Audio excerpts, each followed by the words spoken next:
चलिए हैंड डालिए। हीट,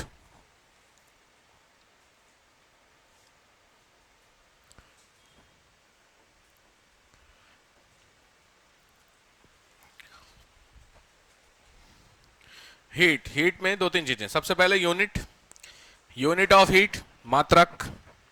सब लोग जानते होंगे हीट बेसिकली जो होती है, याद रखिए, it is a form of energy. It is a form of energy, unit में लिखो, it is a form of energy. ऊष्मा जो है, हीट का मतलब समझते हैं हिंदी में, ऊष्मा। ध्यान से, हीट मतलब है ऊष्मा, ऊष्मा। और हीट जो होता है वो किसका होता है? एनर्जी का ही एक फैक्टर होता है। इसको बोलते हैं ऊर्जा। दो अलग अलग चीजें होती हैं, ध्यान से, ऊष्मा और ऊर्जा। ठीक है, तो हीट और एनर्जी, हीट से एनर्जी मिलती है, एनर्जी से हीट मिलती है। आराम से, हीट का मतलब होता है किसी भी चीज को टच करने से आपको गर्म और ठंडे का एहसास होना, वो कहलाता है हीट। एनर्जी में ऐसा नहीं होता है। तो ये पक्की बात है कि हीट से एनर्जी नहीं होगी, एनर्जी से हीट बनेगी, तो पक्की बात है, ऐसा है। चलिए ठीक है, इस चीज को लिखिए। एनर्जी इज कैलकुलेटेड, एनर्जी जो कैलकुलेट होती है इसको बोलते हैं कैलोरी। सबने सुना होगा कैलोरी। हीट का जो यूनिट होती है वो होता है टेम्परेचर का यूनिट जो होती है। तो जो टेम्परेचर की यूनिट क्या होती है? Degree Celsius. सुना है तुम लोगों ने डिग्री सेंटीग्रेड, डिग्री सेल्सियस? वो अब पढ़ने आप जा रहे हैं एक एक करके। तो सबसे पहले तो लिखिए कैलोरी, नंबर एक, स्पीड में आइए। कैलोरी क्या होता है? कैलोरी सबने सुना होगा। कैलोरी आप में से 10 कैलोरी, 20 कैलोरी, ये क्या है? आपको पता है कि 10 कैलोरी से एनर्जी ज्यादा मिलेगी, 100 से उससे ज्यादा मिलेगी, यही तो हुआ। तो कितनी एनर्जी मिलती है वो आपको मैं बता दूं, लिखो, ध्यान से लिखना, थोड़ा सी टेक्निकल चीज है। 1 ग्राम ऑफ वाटर, 1 ग्राम पानी को 14.5 डिग्री सेंटीग्रेड से 15.5 डिग्री सेंटीग्रेड करने के लिए जितनी एनर्जी नीड होती है, चाहते हैं, उतनी एनर्जी को बोलते हैं 1 कैलोरी। ये है डेफिनेशन यूएस में, जहां से हम फॉलो करते हैं। तो 1 कैलोरी का मतलब ये होता है पानी को इतने से इतना गर्म करने के लिए जितना टेम्परेचर चाहिए उसको बोलते हैं 1 calorie. First. Next, British unit इसी को बोलते हैं जूल। ब्रिटिश यूनिट इसकी होती है जूल। ठीक है, ब्रिटिश यूनिट होती है जूल, इंपॉर्टेंट नहीं, हम यूएस यूनिट यूज करते हैं। हेडिंग डालिए, unit of temperature. Unit of temperature, तापमान के मात्रक। यूनिट ऑफ टेम्परेचर इंपॉर्टेंट है, ध्यान से। थर्मामीटर सबने देखा होगा, आजकल वाला नहीं, पहले जो नहीं था मुंह में डालते थे जिसमें वो लिक्विड होता था, वो चीज आप पढ़ने जा रहे हैं, प्रीलिम्स में बनते हैं क्वेश्चन। तो यूनिट ऑफ टेम्परेचर में पहला ये डिग्री सेल्सियस, दूसरा होगा फॉरेनहाइट। तो आप अभी डिग्री सेल्सियस पे आइए। डिग्री सेल्सियस, इसको खोजा किसने था? सेल्सियस ने। इसके इन्वेंटर थे, सेल्सियस नाम के साइंटिस्ट हैं। 1742 में, 1742 में, 1742 में। ठीक है, दूसरा होता है फॉरेनहाइट। फॉरेनहाइट को सेम नाम ने खोजा था, जर्मनी के थे। फॉरेनहाइट जर्मनी के थे, उन्होंने खोजा था। दोनों का फॉर्मूला क्या होता है? C/5 इज इक्वल टू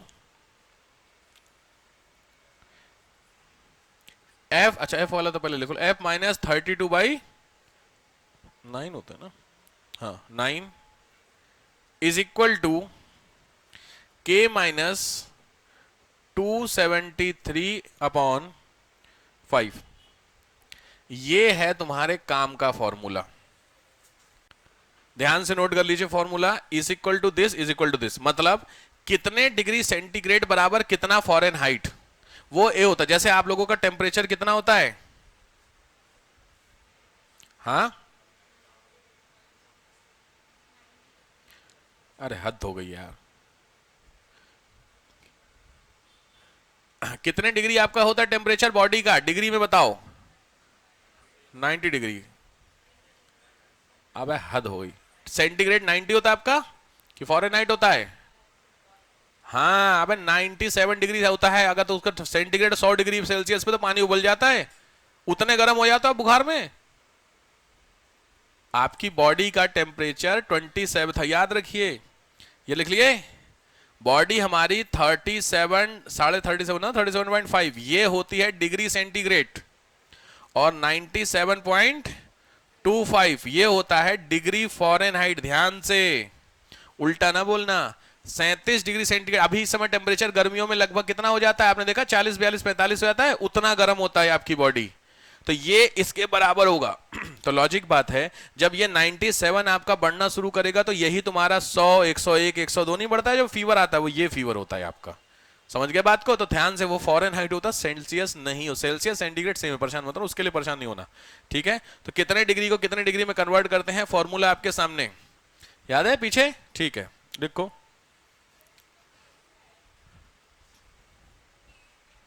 क्या क्या है।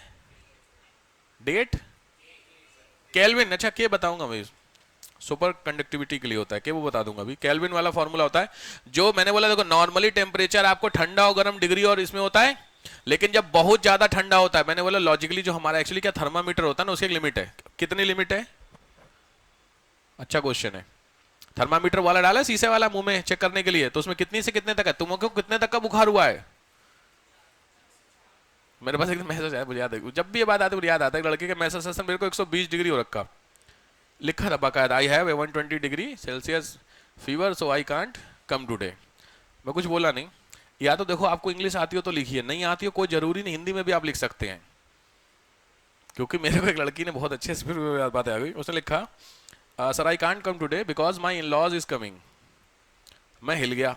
वो लड़की 18 साल की नहीं है, 17 साल की है। उसने लिखा मेरे इन लॉ आ रहे हैं। मैंने बिली मानी, उसके पापा को फोन लगाया, क्योंकि मुझे लगता है लड़की अनमैरिड है। इन लॉ समझते हैं आप लोग? इन लॉज, हाँ, ससुराल पक्ष के लोग। तो उसने लिखा इन लॉज आ रहे हैं। मैं यार भाई उसके पापा को फोन लगाया, सर इसकी शादी ब्याह हो गया, मतलब क्या बात कर रहे हैं सर, कॉमन है यार। मैंने लिख के फिर मैंने उसके मैसेज पर उसमें लिखा है, फिर मैंने उसको अगले दिन बुलाया, मैंने कहा तू इधर आ पहले मेरे पास, क्या बकवास है, इन लॉज आए हुए हैं तेरे? कह रही सर हाँ मेरे चाचू आ रहे थे। तो लिखना चाह रही थी रिलेटिव, लिख दिया उसने इन लॉज। तो पॉइंट क्या है, इंग्लिश बहुत अच्छी चीज है, लेकिन अगर नहीं पता हो पहले, जब ऐसे में उसमें दिक्कत क्या होती थी, आप तो चलो भी नए हैं, 2-3 साल पहले जब मैं ग्रुप में मैसेज करता था ना, तो तगड़ी वाली इंग्लिश के मैसेज करता था, प्रॉपर ग्रामेटिकली। आदत पढ़ने, बच्चों की पढ़ाने वाली आदत रही है, तो बहुत कंफ्यूज होने आता था बच्चों को। फिर मैं व्हाट्सएप लैंग्वेज पे आ गया, कल तुम्हारी क्लास नहीं होगी, नहीं होता इस तरीके से, फिर बढ़ गया ऐसे पूछना, जानवी को पता होगी चीजें। खैर वो इंपॉर्टेंट नहीं है, तो इंपॉर्टेंट है सेल्सियस और सेंटीग्रेड सेम है, फॉरेनहाइट होता है। तो आप लोगों ने कहां से कहां तक बता दिया? 103 104, 104 के ऊपर भी कोई गया है? 105 106 तक कोई नहीं? तो लिख लिया रेंज है 95 से 110 पहला। फिर मैं आपको थर्मामीटर दूंगा, सब समझ में आ जाएगा, थर्मामीटर आपको पढ़ने हैं, ठीक है? पहला चीज। नेक्स्ट आइए, एब्सोल्यूट स्केल। पहला हो गया सेल्सियस स्केल, दूसरा हो गया फॉरेनहाइट स्केल, तीसरा लिखे एब्सोल्यूट स्केल। एब्सोल्यूट स्केल को ही बोलते हैं के, जो तुम्हारा क्वेश्चन था। पहला हुआ आपका डिग्री सेंटीग्रेड, दूसरा हुआ फॉरेनहाइट, तीसरा होता है ये एब्सोल्यूट स्केल बोलते हैं, परम पैमाना के। इसको केल्विन नहीं खोजा था, केल्विन नहीं खोजा था, इसकी जरूरत मैं आपको बताऊंगा। फॉर्मूला तीनों का पता है आपको, मैंने पीछे बता दिया, सीएफके का फॉर्मूला हो चुका है, पूछा हुआ 1-2 बार। अब आइए हेडिंग डालिए थर्मामीटर। थर्मामीटर, कितने तरीके के थर्मामीटर होते हैं, थोड़ा स्पीड में। नंबर 1 लिक्विड थर्मामीटर, फर्स्ट, पहला है आपका liquid thermometer, first liquid thermometer. इसमें थोड़ा सा पहले चीज, जो नॉर्मली आपने थर्मामीटर देखे पुराने वाले शीशे के होते हैं डॉक्टर साहब, वो उसमें क्या होता था? लिक्विड मरकरी, बिल्कुल सही, लिख लीजिए। सबसे पहला mercury, Y mercury,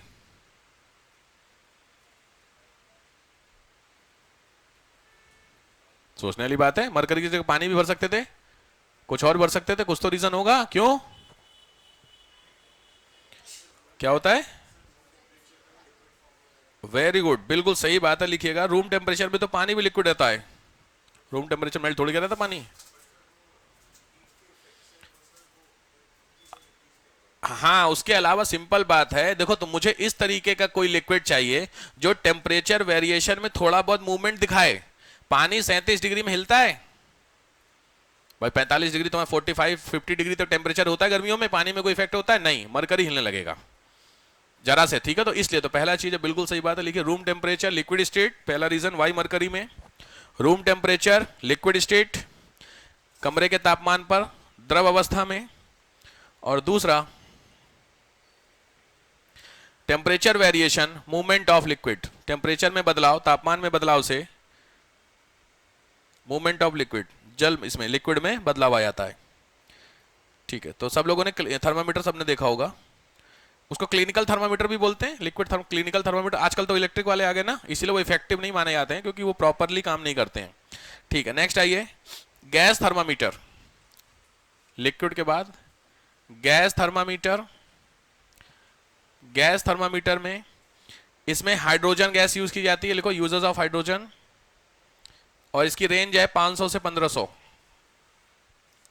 500 to 1500 degree centigrade.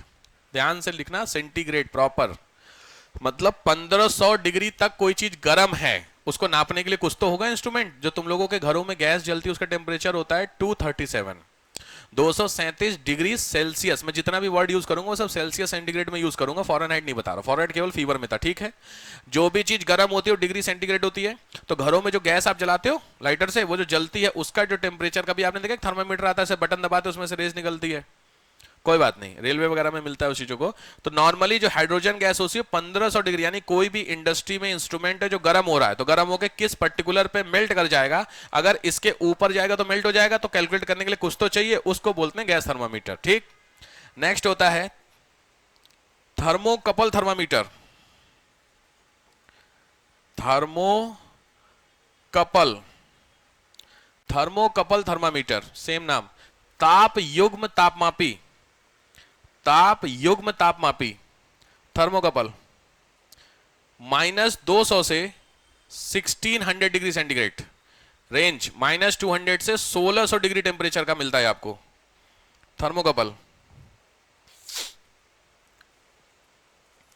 ठीक है। Next platinum resistance thermometer, platinum resistance thermometer, platinum प्रतिरोध तापमापी,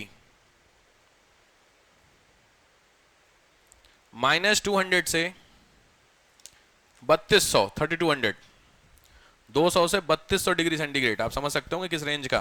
नेक्स्ट टोटल रेडिएशन थर्मामीटर, पूर्ण विकिरण उत्तापमापी, टोटल रेडिएशन पूर्ण विकिरण उत्तापमापी, लिखो it is based on Stephen's law, यही आपका है स्टीफेन के नियम पर बेस्ड है, based on Stephen's law, Stephen के नियम पर है। आपको पता होगा कोई चीज जब गर्म होती है तो एनर्जी जनरेट करने लगती है। अरे यार कोई चीज गर्म होती है उसके पास आप हाथ ले जाते हो, बिना टच किए भी आपको गर्मी का एहसास होता है कि नहीं, तवे के ऊपर चेक करते हो गर्म हुआ कि नहीं, छू के टच करते हो, समझ में आया। तो सिंपल स्टीफन का नियम होता है, जब कोई चीज गर्म होती है तो वो अपने सरफेस से हीट फेंकती है, इसको स्टीफन का लॉ बोलते, वो इसी पे बेस्ड ये है आपका। इसकी रेंज लिख लो 800 से 4800, 800 टू 4800 डिग्री सेंटीग्रेड, 800 से 4800। अब तक इतने आपके वो मिल चुके हैं, क्या बोलते हैं, थर्मामीटर बन चुके हैं चेक करने के लिए, इंडस्ट्रियल पर्पस के लिए। बाकी कैलकुलेट गैस बेसिस पे हुआ है, तो सन जो आपका मिलियन डिग्री में था वो सब गैस बेसिस पे कितना होगा, ठीक। देखो इफेक्ट्स, इफेक्ट्स प्रभाव, प्रभाव मतलब टेम्परेचर का इफेक्ट, इफेक्ट ऑफ टेम्परेचर, तापमान का प्रभाव क्या होगा। तो मुझे बताइए वॉल्यूम पे क्या प्रभाव होगा, टेम्परेचर बढ़ाओ तो वॉल्यूम क्या होगा,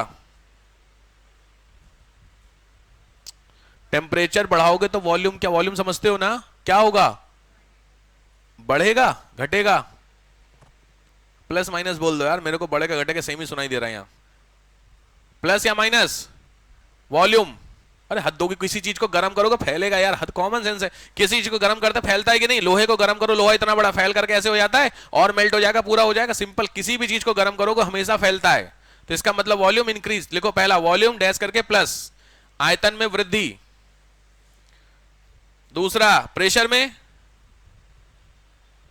ये तो अगर ज्योग्राफी जरा सी भी पढ़ी होगी तो याद है, प्रेशर और टेम्परेचर का इफेक्ट प्रोपोर्शनल की रिवर्स। टेम्परेचर बढ़ेगा तो हवा फैलेगी कि कम होगी? सिंपल है, लो प्रेशर तो बिल्कुल लिखिए P इनवर्सली प्रोपोर्शनल 1/T, या प्रेशर क्या होगा? कम होगा अगर टेम्परेचर बढ़ाएंगे, सिंपल है। इसका ही फैक्टर याद है, विंड फ्लो वाला याद आया जिन पुराने जो एक दो बैठे हैं? ठीक, नेक्स्ट। और नहीं, ठीक है ठीक है ठीक है, नेक्स्ट आइए, छोड़िए सब चीजें, इतना डिटेलिंग नहीं। अभी मैं आपको ना फैक्टर्स बता दूंगा, बड़े इंपॉर्टेंट होते हैं। आप लोगों ने वो सुने कभी? सुनेगा, देखे हैं कभी? वायर, टेलीफोन के तार या बिजली के तार स्ट्रेट होते हैं कि लटके होते हैं? कभी ध्यान दिया है? दो पोल होते हैं, उस पोल के ऊपर जो वायर होता है वो ऐसे करके होते हैं। चाहते तो बिजली वाले सीधे कर सकते, तो तार की लेंथ बच जाती कि नहीं? अगर ऐसे आप कर रहे हैं तो रस्सी ज्यादा लग रही है, और सीधे करेंगे तो थोड़ी बहुत तो रस्सी बचेगी। थोड़ी थोड़ी जोड़ लो, यहां से लेके दिल्ली तक अगर आपको तार खींचना है तो कितनी रस्सी बच गई? लेकिन उसके बाद भी ऐसी होती है, रीजन? हाँ, अरे क्या बात, अरे सिंपल है यार, थर्मल एक्सपेंशन। सर्दियों में कोई चीज सिकुड़ती है, गर्मियों में फैलती है। तो अगर वो स्ट्रेट होंगे तो लॉजिक बात है, जब सर्दियां होंगी तो जमेगा, तो जमेगा तो स्ट्रेट है, जगह है नहीं जमने के लिए, लॉजिक बात है, मोड़ने की कोशिश करेगा और वो स्ट्रेट है, सीधी बात है। ब्रेक पाइप देखे आप लोगों ने टूट जाते हैं, क्या कारण है सर्दियों में पानी के पाइप टूट जाते हैं? क्योंकि स्ट्रेट है, उसके अंदर बर्फ जमी, स्पेस हुआ नहीं, क्रैक कर गया। कुछ आया समझ में? तो इसको बोलते हैं थर्मल एक्सपेंशन। हेडिंग डाल दीजिए, थर्मल एक्सपेंशन। क्षेत्रीय प्रसार या ऊष्मीय प्रसार। ऊष्मीय प्रसार, कोई भी चीज जब गर्म होती है तो फैलती है, सीधा लॉजिक है। तो इसके एग्जाम्पल बहुत फेमस है ऊष्मीय प्रसार के। पहला लिखो टेलीफोन वायर, टेलीफोन वायर। दूसरा रेलवे ट्रैक। रेलवे ट्रैक हमेशा जब भी मुड़ती है, जहां पर भी टर्न होता है वहां पे हल्का सा गैप दिया जाता है, गर्मियों में और सर्दियों में सिकुड़ने और फैलने के लिए, ऐसा होता है। थर्ड, तुमने कभी कांच के गिलास में पानी डाला है, टूटा है कभी आपसे? कांच की बोतल टूटी है कभी? क्यों? वो भी यही होती। कांच का जो अंदर का सरफेस होता है वो ठंडा होता है, तुमने एकदम से गर्म पानी डाला तो वो सरफेस फैलेगा कि नहीं? फैलेगा। बोतल चारों तरफ से ढकी हुई है। अगर कांच का मतलब ग्लास है आपके पास, तुमने डाला, चटक गया, गिर गया, लेकिन जो पानी की बोतल होती है उसके चारों तरफ स्टील होता है। अरे यही गर्म वाली वाटर है, मिल्टन वाली, चारों तरफ स्टील होता है, अंदर क्या होता है? ग्लास। आपने गर्म पानी डाला, ग्लास फैलने की कोशिश करेगा, चारों तरफ से स्टील बंद है, तो ग्लास जो होता है वो टूट करके उसी में गिर जाता है। बहुत रिस्की चीज होती है, इसीलिए कभी भी खौलते हुए पानी को अगर आप किसी भी स्टील वाली बोतल में, तो ये बहुत सारी आजकल बोतल आपने देखा स्टील वाली आ रही हैं, वो ज्यादा बेहतर होती। पहले जो आती थी वो, पहले याद है, वो ऐसे करके ढक्कन खोलते थे, तिरंगी होती, ऑरेंज कलर की। हाँ, याद आ गया, वो ढक्कन लगा पहले लेके टांग के ले जाते थे। हाँ, छोटे हम लोग स्कूल वही लेके जाते थे, उसमें ग्लास होता था। तो उसमें गर्म पानी आप डालेंगे, और गर्म पानी, जैसे ये बोतल है, याद रखिए ये ग्लास है, इस ग्लास में अगर मैं गर्म पानी डाला तो अगर बीचों बीच में जाकर सीधे सरफेस से टकराए तुरंत क्रैक करेगा। तो अगर आपको गर्म पानी किसी भी शीशे वाली चीज में डालना है, कॉर्नर से डालिए। जब आप यहां ऐसे करेंगे, थोड़ा सा ऐसे करके डालेंगे तो यहां आएगा पानी, यहां से होकर के नीचे की तरफ जाएगा। जब ऐसे आएगा तो इसकी जो सरफेस होगी वो अपने आप को प्रिपेयर कर लेगी गर्मी के लिए। सीधे डालोगे, पहले ठंडा है बिल्कुल, एकदम से यहां के स्पॉट पे गिरा, तुरंत चटक जाएगा। समझ रहे? तो आपके घर के बर्तनों को बचाने की बात कर रहा हूं मैं। चलो नेक्स्ट लिख लो इसी में। हाँ, वही ग्लास, ब्रेकेज ऑफ ग्लास। इसके अलावा हॉल जानते हो आप लोग? वुडन हॉल जो लगती है, तांगा देखा? तांगा, तांगा जानते हैं सब लोग? बुलेट कार्ट देखी है? बैलगाड़ी, बैलगाड़ी देखी है? उसके व्हील देखें? व्हील, उस व्हील के चारों तरफ आपने देखा, व्हील का जो आउटर कवरिंग होती है वो लोहा होता है उस पर। बैलगाड़ी देखी है? अब बैलगाड़ी देखी नहीं आप लोगों ने तो बात ही खत्म। बैलगाड़ी के फिर पहिया भी देखो, फिर पहिए के ऊपर जो होती है चाक बोलते हैं उसको। कोई दिक्कत नहीं, कोई दिक्कत, लिख लो व्हील ऑफ बुलेट कार्ट। छोड़ यार, हाँ हाँ हाँ, सब बिल्कुल भाई। जो भी लकड़ी का व्हील जिसमें लगेगा उसके ऊपर हमेशा इस तरीके की कवरिंग होती है, ऐसे होता है, और इन दोनों के बीच में गैप होता है। मैं ये बताना चाह रहा हूं, ये कवरिंग है, ये लोहे है, ऐसे लगा होता, थोड़ा सा गैप होता। क्यों होता? रीजन थर्मल, गर्मी में फैलेगा, बस यही समस्या, और कुछ नहीं। नेक्स्ट आओ, हेडिंग डालो थर्मोडायनेमिक्स। थर्मोडायनेमिक्स, ऊष्मागतिकी। थर्मोडायनेमिक्स सुना है आप लोगों ने? ऊष्मागतिकी के रूल होते हैं ना, नियम होते हैं ना, लॉ। चलो फटाफट आ जाओ थर्मोडायनेमिक्स में। पहले लिखो work and heat. Number 1 thermodynamics के कुछ रूल बता देता हूं। Relation between work and heat, कार्य और ऊष्मा के बीच का संबंध। कार्य और ऊष्मा, कार्य किया जाएगा तो ऊष्मा बढ़ेगी कि घटेगी? किसी कार्य को किसी चीज के ऊपर किया जा रहा है तो जिस चीज के ऊपर किया जाएगा उसकी ऊष्मा बढ़ेगी कि घटेगी? एग्जाम्पल बहुत फेमस है, एग्जाम्पल जो सिविल्स में आ रखा है, साइकिल के पंप से हवा भरना वाले पंप याद है आपको? आजकल तो आ गए हैं, लेकिन जो नॉर्मली पंप आते थे याद है वो? जब उस पंप से आप हवा भरते हैं तो वो जो पंप की रॉड होती है उसको टच करिएगा वो गर्म हो जाती है। उसके पीछे का रीजन होता है, पहला लिखिए रीजन, हीटनेस ऑफ बैरल, उसको बैरल बोलते हैं, हीटनेस ऑफ बैरल, बैरल का गर्म होना। जिनको भी बैरल समझ में नहीं आ रहा है, पंप बना लो, एक पाइप बना लो, समझ गए लॉजिकली? तो जो बीच वाला हिस्सा होता है जिसमें हम करते हैं वो होता है। दूसरा, आप लोगों ने साइकिल देखी है, चलाई है, उसके ब्रेक देखे हैं? ब्रेक आपने कभी, तुम लोग बड़ी समस्या ना, तुम लोगों ने ब्रेक उधर लगा करके देखा है ब्रेक काम कैसे करता है? छोटे पे हम ये हरकतें करते थे। तो जब ब्रेक होते हैं दो ऐसे ऐसे होते हैं जो साइकिल पर टकराते हैं, वो लगातार यूज करते करते घिस जाते हैं। तो वर्क हो रहा है ना, तभी तो गर्म होता है। तो लगातार ब्रेक को आप ऐसे ऐसे करो तो लगातार वो ऐसे ऐसे करेगा, उसके बाद आप उसको टच करो तो गर्म होता है। तो लिख लो साइकिल्स ब्रेक। दूसरा एग्जाम्पल साइकिल के ब्रेक। तीसरा सबसे इंपॉर्टेंट कॉमन क्वेश्चन होता है मैच स्टिक, दिया सलाई। माचिस रगड़ खाती है, जल जाती है गर्मी के कारण। अब उसमें वो इंस्ट्रूमेंट जो चीज होती है, पदार्थ मटेरियल, वो ऐसा होता है जो हल्का सा भी गर्म होने पे जल जाता है। नेक्स्ट, डन, ये तीनों आ चुके हैं। नेक्स्ट आइए, फर्स्ट लॉ थर्मोडायनेमिक्स का पहला नियम, first law, law of conservation of energy बोलते हैं। Law of conservation of energy याद आ रहा कुछ? Energy not be created not be destroyed, one form to another, कुछ याद आया? हो चुका है पीछे ये पूरा।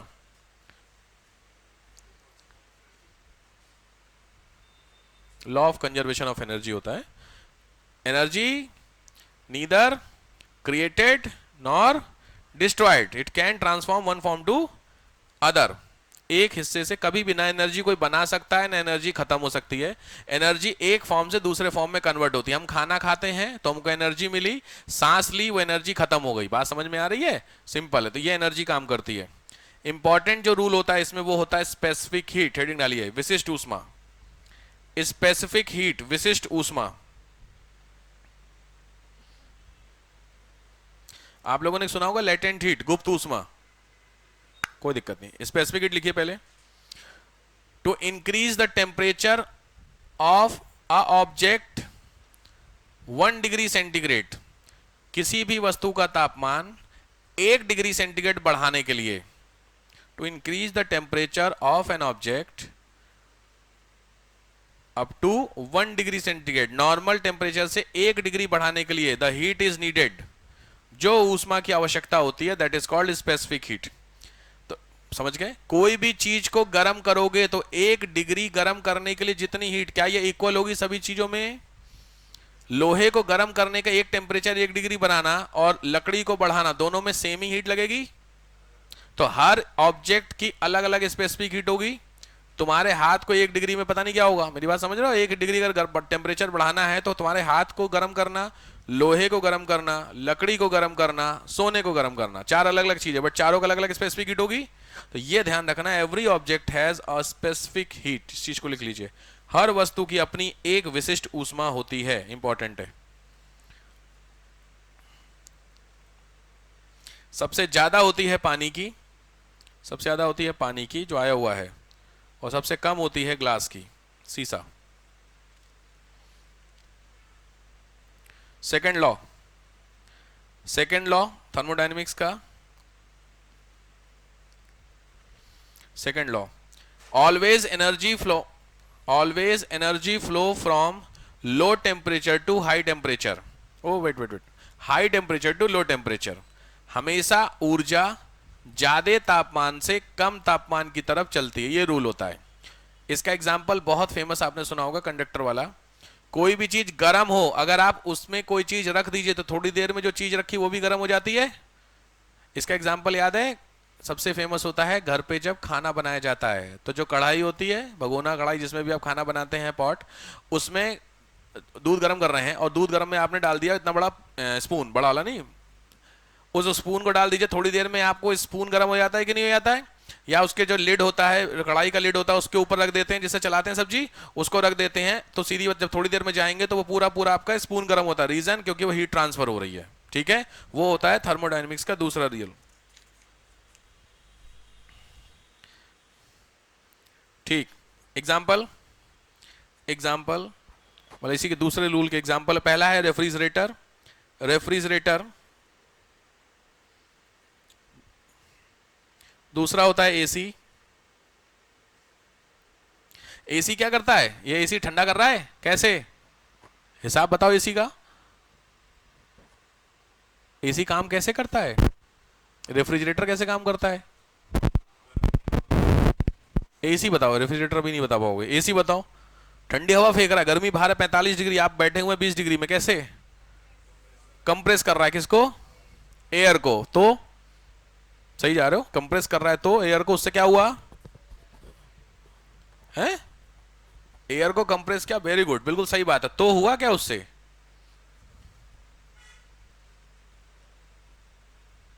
अरे हद हो गई यार, एयर सही बोल, एयर को कंप्रेस किया।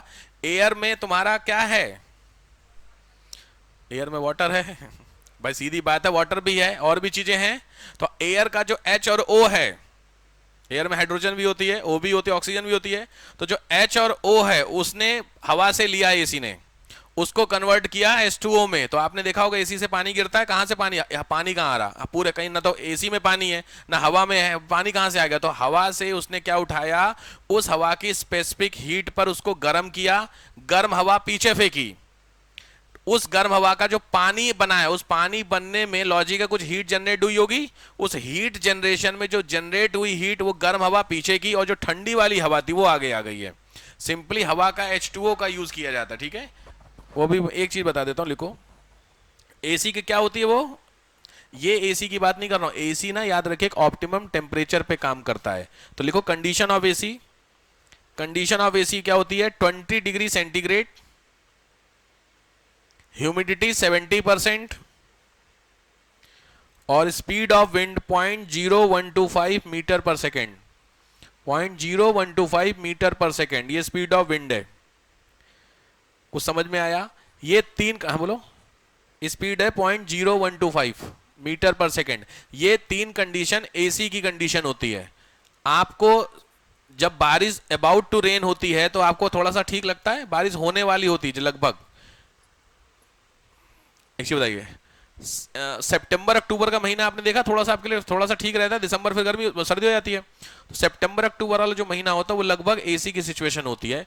जब भी बारिश होने वाली हो उससे पहले हवा चल जाए तो थोड़ा सा मौसम आप देखते हैं कितना बढ़िया हो जाता है, वही आपका एसी। अब जैसे समय आपको नॉर्मल लग रहा है मौसम, बहुत ज्यादा एसी चल जाता है तो और दिक्कत होती है भाई। रात भर अगर आप एसी चला रहे हैं तो रात को जो मॉर्निंग में सुबह 3-4 बजे देखते हैं तो कई बार एसी बंद करना पड़ता है, वो यही होता है क्योंकि बहुत ज्यादा कमरा बंद है, लगातार ठंडा हो या दिक्कत हो रही। लेकिन जब आप बाहर से एंट्री करते हैं एसी वाले रूम में तो आपको रिलैक्स मिलता है, रीजन वही होता है आपका जो आपने लिखा है, ठीक है? तो ये तीनों कंडीशन याद रखना।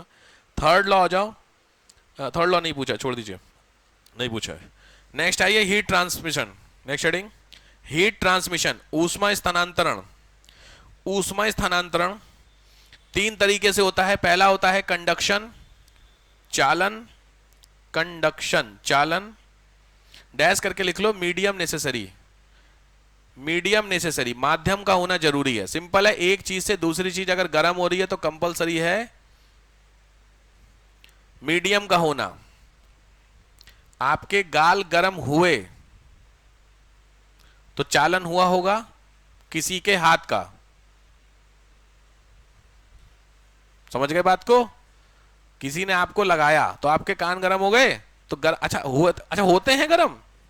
लोग कहते नहीं तेरे को कान गर्म करूं क्या मैं, तो क्या आपको लगता है सही में गर्म होते हो कि नहीं? होते हैं। अब समस्या यह है कि अब आपको चूंकि सेज में आगे कोई मारता है नहीं, छोटे पे जब मारा जाता है याद रखिएगा तो इस बार टच करके देखिएगा तो वो गर्म होता है। तो वो हीट कहां से हुई जनरेट? आपकी कंडक्शन से, ठीक है? इसका एग्जाम्पल वही है जो मैंने आपको बताया, मीडियम नेसेसरी हो गया कब? जो कुकर कढ़ाई होती है उसके लिड के ऊपर बर्तन रख देते हैं तो मीडियम लिड हो गया कि नहीं हो गया, वो होता है। दूसरा लिखिए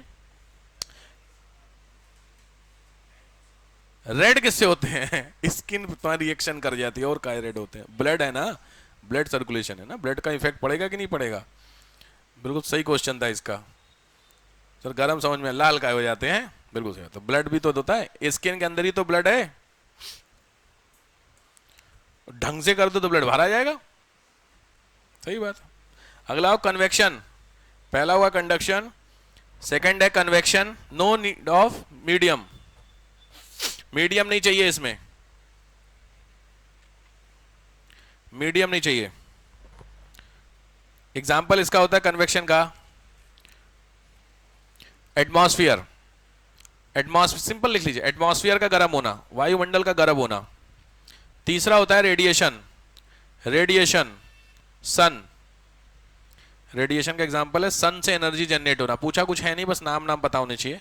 सन से एनर्जी जनरेट होना, रेडिएशन। नेक्स्ट कंडक्टर, हेडिंग डालिए कंडक्टर, चालक। चालकों की लिस्ट आपको पता होनी चाहिए। चालक का पहला होता है गुड कंडक्टर, सुना होगा गुड कंडक्टर। सबसे अच्छे चालक कौन से होते हैं? सबसे अच्छा सिल्वर, बिल्कुल सही लिखिए सिल्वर। दूसरा सिल्वर के बाद कॉपर, तांबा, आयरन और इंसान का शरीर कंडक्टर होता है। करंट आया, कभी करंट लगा है? तगड़ा वाला, छोटा वाला भी करंट लगा? छोटा वाला मतलब वाली बैटरी है जो 16 वोल्ट की बैटरी होती है, 22 वोल्ट की बैटरी, देखो जैसे गांव देहात में टीवी चलाते हैं ऐसे करके कनेक्ट आ रहा था, उस करके कनेक्ट करते हैं, उससे भी करंट लगता है। ठीक है, पहला हुआ गुड कंडक्टर। दूसरा लिखे बैड कंडक्टर, कुचालक। कुचालक सबसे अच्छा ड्राई वुड, लिख लीजिए सूखी लकड़ी, ड्राई वुड, कांच, ग्लास, एयर, हवा गुड कंडक्टर, बैड कंडक्टर। ध्यान रखना गुड कंडक्टर, क्योंकि हवा में करंट घूम रहा है, जो सामने जो वायर जा रही है वो कंडक्टर, करंट तो जा रहा है, अगर हवा कंडक्टर होती तब तक तो ठीक। और कपड़ा, कपड़ा क्या लगता है? कपड़ा बैड कंडक्टर में आता है, बट सारी कंडीशन ड्राई है, ध्यान रखना, वेट नहीं। और एक एग्जाम्पल सिविल में आया ऊन, वूल, ऊन, ये सब bad conductor. Next Kirchhoff law. Next point Kirchhoff का नियम, KIRCHHOF, किरचॉफ लॉ।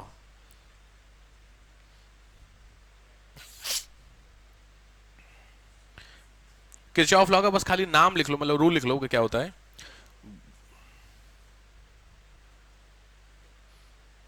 पूछा नहीं है, अब बस नाम लिख लो यार, किरचॉफ लॉ। दूसरा लिखो Stefan's law, Kirchhoff law, Stefan's, ये सब एनर्जी से रिलेटेड लॉ हैं यार, पैसे पढ़ने बैठोगे तो थक जाओगे। Kirchhoff law, Stephen's law. Next, ठीक है, नेक्स्ट डालिए changes of state, heading changes of state, state का बदलना। तो चेंजेस ऑफ स्टेट में 4-5 पॉइंट आते हैं, ध्यान से ऐसे समझो। सॉलिड लिखो, सॉलिड, एरो दो, लिक्विड, एरो दो, गैस। हाफ एरो देना, हाफ एरो समझते हो? ऐसे एरो, एरो ऐसे बनाते हो, नीचे वाला मत बनाओ, ऐसे ऐसे बनाओ, ऊपर ऊपर वाला, उसको हाफ बोल, समझ गए?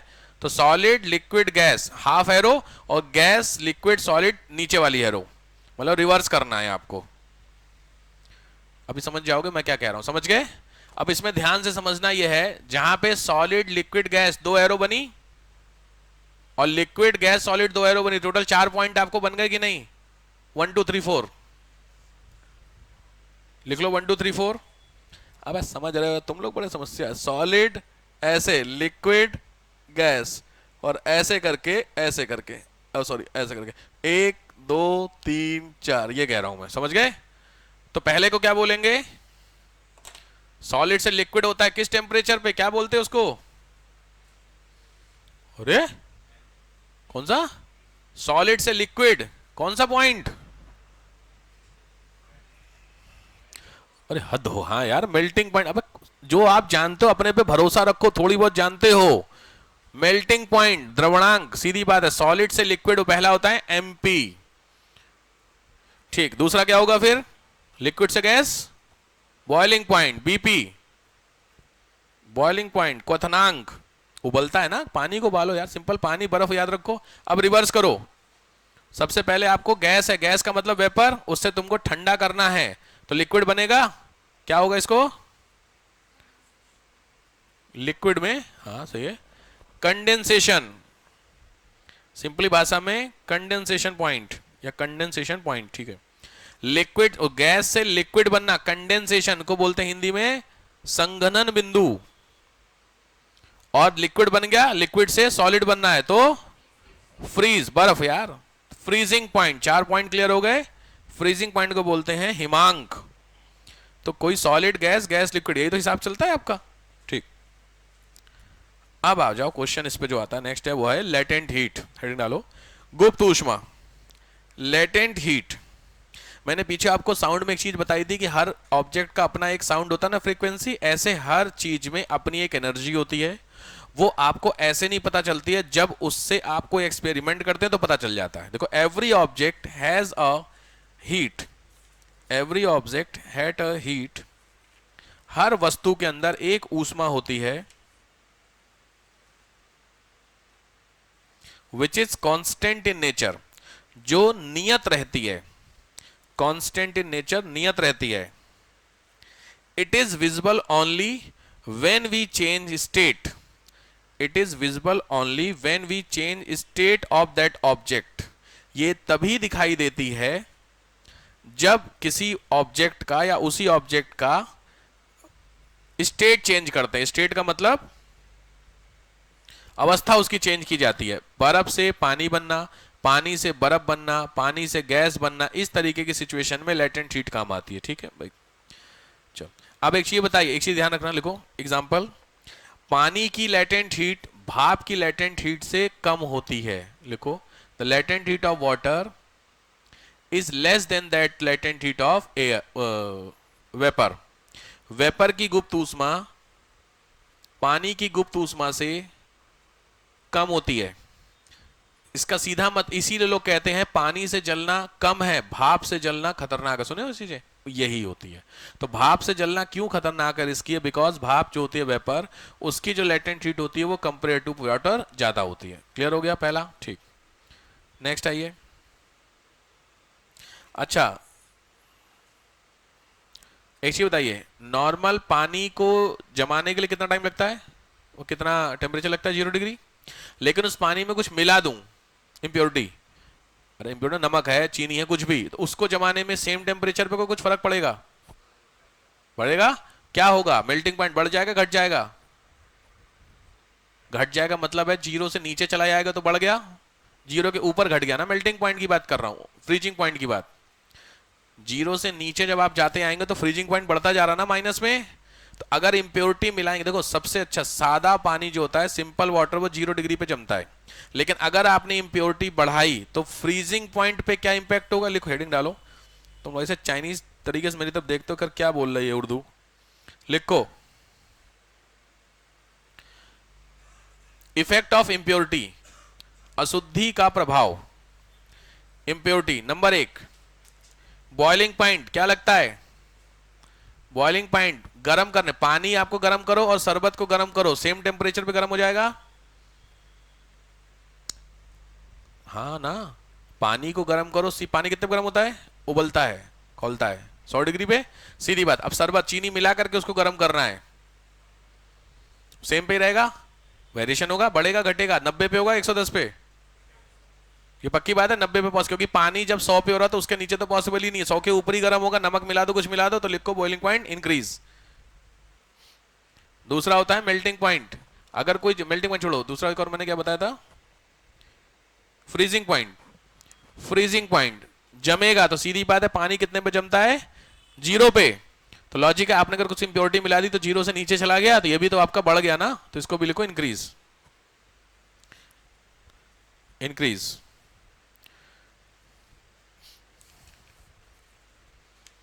नेक्स्ट,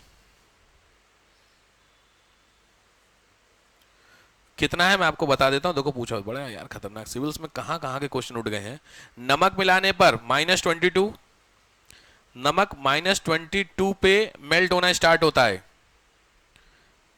इसलिए आपने सुना होगा बर्फ के ऊपर नमक डाल के रख देते हैं, धीरे धीरे मेल्ट होती है, 0 डिग्री पे नहीं मेल्ट होता है। कभी डाले हो? अबे बर्फ नमक नहीं डाले आप लोग? जो बड़ी बड़ी जब गांव देहात में शादी ब्याह में हम लोग जाते थे, तो जो आइस नहीं आती बड़ी बड़ी, हाँ सिल्ली तो हम सब, अरे हम समस्या इन लोगों की, हमें तो पता ही है। तुम लोगों को बड़ी समस्या है। तुम लोग कभी कोल्ड ड्रिंक लेने गए हो शादी ब्याह में? शादी लड़कों से पूछ, लड़कियों को मत, लड़कियों के अंदर खाली मेहंदी लगाई रहती है, उनकी बात छोड़ो। लड़के लोग सामान लेने जाते हैं बाहर से, तो वो बर्फ बड़ी बड़ी लेकर के आते हैं। तो जो बर्फ लेके आप लेके आएंगे, लॉजी के आधे घंटे के अंदर बर्फ खत्म। तो वो जो बर्फ लेके आएंगे तो बड़ा सा ड्रम होता है, उसमें कोल्ड ड्रिंक रखी जाती है, और उस कोल्ड ड्रिंक में जो कोल्ड ड्रिंक होती है उसके ऊपर हम लोग क्या रख देते हैं, बर्फ रख देते हैं। सिल्ली वाली, जो सिल्ली देखें बड़ी बड़ी होती है, जिसके अंदर डेड बॉडी रखी जाती है। और बताता हूं, बर्फ खाई है वो काला खट्टा, वो घिसके देता है जो, तो वो जो बर्फ होती है देखी है, वो वाली बर्फ, वो मुर्दे वाली बर्फ होती है, पता है आपको? सस्ती मिलती है उसके बाहर, पोस्टमार्टम हाउस जो होता है उसके बाहर बड़ी सस्ती पड़ती है वो, 10-10 20-20 रुपए में। तो जो घिसके खाते हो, आपको क्या लगता है कहां से ला रहा है?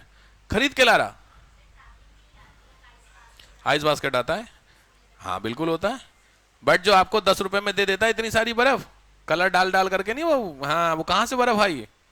उस पे भाई साहब कोई मुर्दा लेटा था, वो वही वाली बर्फ होती है। यार आप उससे वो थोड़ी बताएगा दुकानदार आपको, आप इनडायरेक्टली पता करना, वो आपको बता देगा कहां से लेके आ रहा है। बहुत सस्ती पड़ती है, जितने भी आपके होते हैं। हाँ, अब समझ रहे हैं बात बोलेगा? हाँ, अरे अरे मैं रियलिटी बता रहा हूँ आपको। कौन, आप मॉर्चरी के बाहर चले आना गर्मियों में, पोस्टमार्टम हाउस देखा है आपने, डिस्ट्रिक्ट हॉस्पिटल, उसके बाहर चले आकर आप देख लेना कितने जूस वाले और बर्फ वाले खड़े रहते हैं वहां पे। भाई जो डेड बॉडी खत्म हो गई, उसका काम खत्म हुआ। डेड बॉडी किस में रहती है? बर्फ में, मेंटेन होने के लिए। जब खत्म हो गई तो बर्फ क्या फेंक देंगे? बर्फ वो जो मॉर्चरी वाले वो क्या करेंगे, वो 10-20 रुपए में बेच देते हैं। कई सारी हो गई तो 100-200 रुपए का हो गया, साथ जुगाड़ हो गया, आज का काम खत्म। तो वही होते, वही तुम कहा भैया एक काम करो, ऊपर रेड वाला डाल दो, बीच में ये डाल दो, फिर काला कट्टा उसी में, पता नहीं भैया। ठीक है, खैर मैं क्या बता रहा था, ये कहां से बात आई यार? सॉल्ट मिलाया जाता है, सॉल्ट मिलाने से लिखिए -22 डिग्री, इसीलिए नमक डाला जाता है उसमें। नमक डालने से जो बर्फ होती है बहुत देर में गलती है, ठीक है, मतलब -22 पे चली जाती है। नेक्स्ट, दूसरा, अगर आप लोगों ने वो भी देखा होगा, वाली आइसक्रीम खाई है स्टिक वाली, वो जो ऐसे लोहे के उसमें होती है, स्टिक निकाल करके आपको, कुल्फी यार, वो कुल्फी जिस पर्टिकुलर उसमें रहती है उसमें से निकालते हैं, वो क्या होता है, बर्फी तो होता है, लेकिन बर्फ मेल्ट नहीं करती, क्योंकि उसके ऊपर क्या छिड़का जाता है, नमक होता है। यही नमक डालते हैं, इसीलिए याद रखिए, ठीक है। तो नमक आपको बर्फ को ज्यादा टेम्परेचर पे कम करती है, मतलब। नेक्स्ट आओ,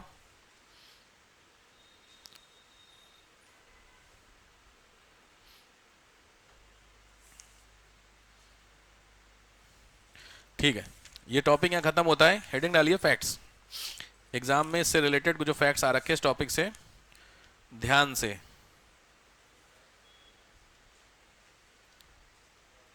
क्रायोजेनिक्स, पहला लिखिए क्रायोजेनिक्स। क्रायोजेनिक्स में लिखो temperature, study of temperature, study of temperature, तापमान का अध्ययन, -273 डिग्री सेंटीग्रेड, -273 पे जो टेम्परेचर का स्टडी की जाती है वो क्रायोजेनिक्स कहलाता है। नेक्स्ट, सेकेंड,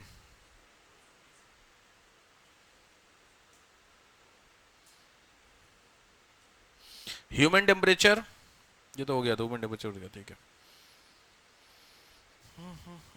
प्लेटिनम वाला पूछा हुआ है, ये भी पूछा हुआ है, ठीक है, हो गया आपका। हाँ, कांच का ग्लास अच्छी है, तो मैंने बता दिया था ना, लोहे वाला होता है। ध्यान रखना, मैं बार बार कह रहा हूँ, टेलीफोन वायर वाला, ट्रेन की जो ट्रैक होता है वो वाला, आयरन ब्रिज वाला, उठे हुए क्वेश्चन है, ठीक है। अच्छा, आप लोगों ने ये देखा है कि जो हिल्स वगैरह होती हैं, जो जो थोड़े से लेस टेम्परेचर वाले एरिया होते हैं, वहां पर जो लेक होती है वो जम जाती है, नहीं स्केटिंग वगैरह जो की जाती है, तो वो जो लेक होती है वो तो जम जाती है। लॉजिक है, तो क्या उसके जितने भी जानवर होंगे वो भी मर जाते होंगे, क्योंकि पानी तो जम गया। तो अगर पानी जम गया तो उसके नीचे जो मछली होंगी या जितने भी होंगे सब खत्म नहीं, वो बची रहती हैं। रीजन कॉमन है, बस क्लास 6-7 में पढ़ा होगा। क्या कारण है कि ऊपर जम जाती है लेकिन वो जिंदा रहते हैं?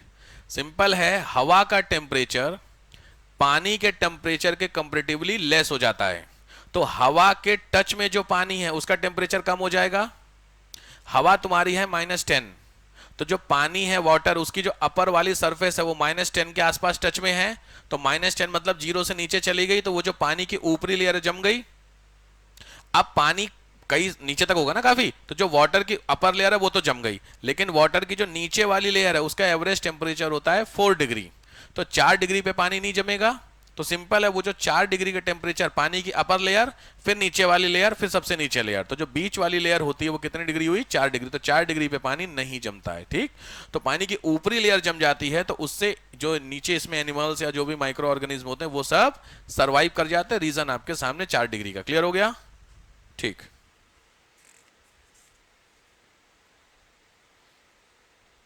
वो तुमने वो देखा है, वो बड़े बड़े जो गुब्बारे, अभी रिसेंटली ब्राजील में केस हुआ था, परसों 10-15 दिन पहले, नहीं आग लग गई थी, हॉट एयर बैलून, उसमें जो हॉट एयर होती है वो कौन सी एयर होती है, हॉट एयर है वो, देखियो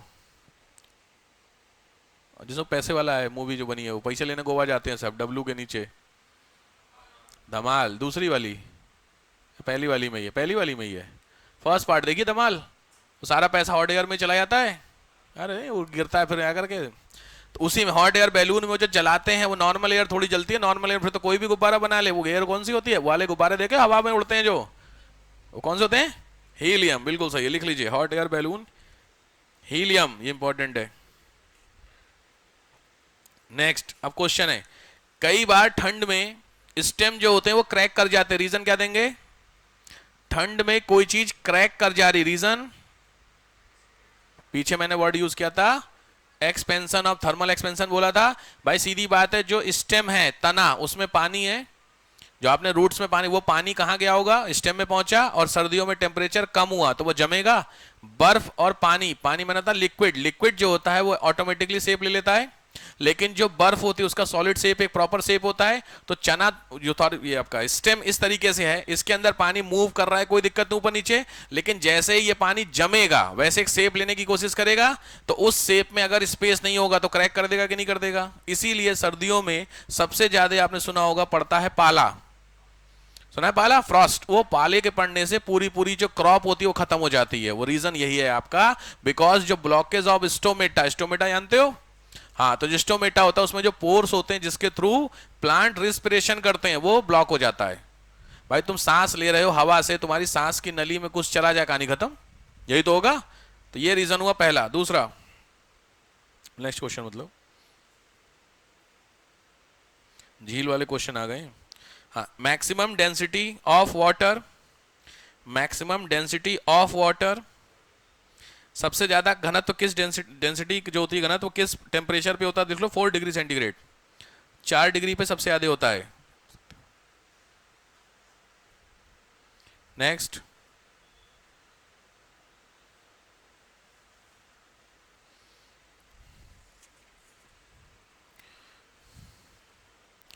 आपने कभी वो किया ही होगा, कंप्रेशर जो, अरे यार जिससे हवा डालते हैं साइकिल में, उससे जो पाइप आता है उसको कभी टच किया ऐसे करके, तुम लोगों ने पंप से हवा डाली है साइकिल में, जिन लोगों ने डाली मैं उन्हीं से पूछ रहा हूँ, बाकी लोग तो सिलेबस के बाहर का क्वेश्चन है। तो वो जो पाइप आता है, जिस पाइप से हवा उसको कसते हैं वॉल्व, तो वो जो पाइप आता है उसको ऐसे करके देखेगा तो ठंडी हवा लगती है, ये पूछा हुआ है क्यों हवा ठंडी होती है, तो इसके पीछे रीजन होगा कंप्रेशर, पूछा हुआ था, बता दिया मैंने।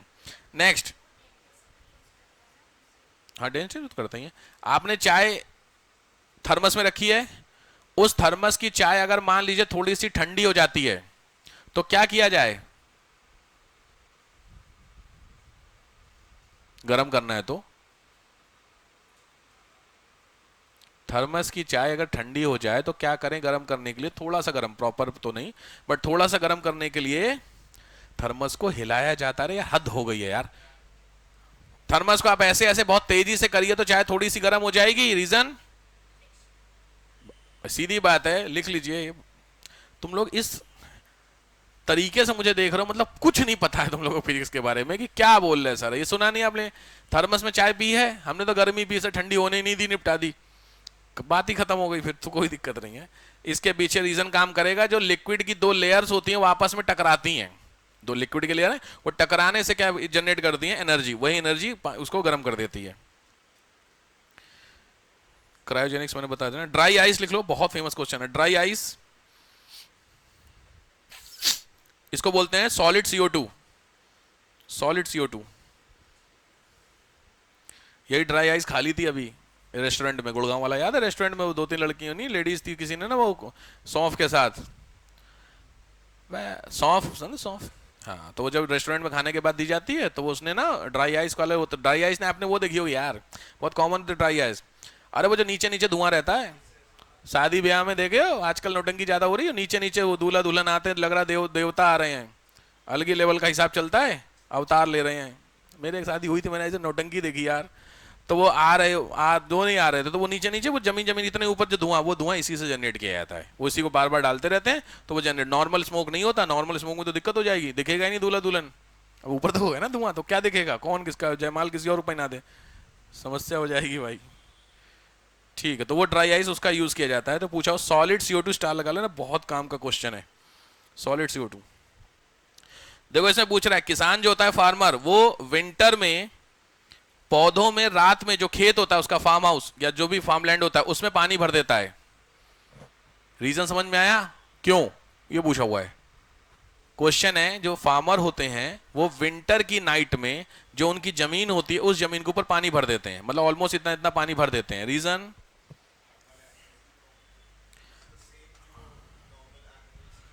हाँ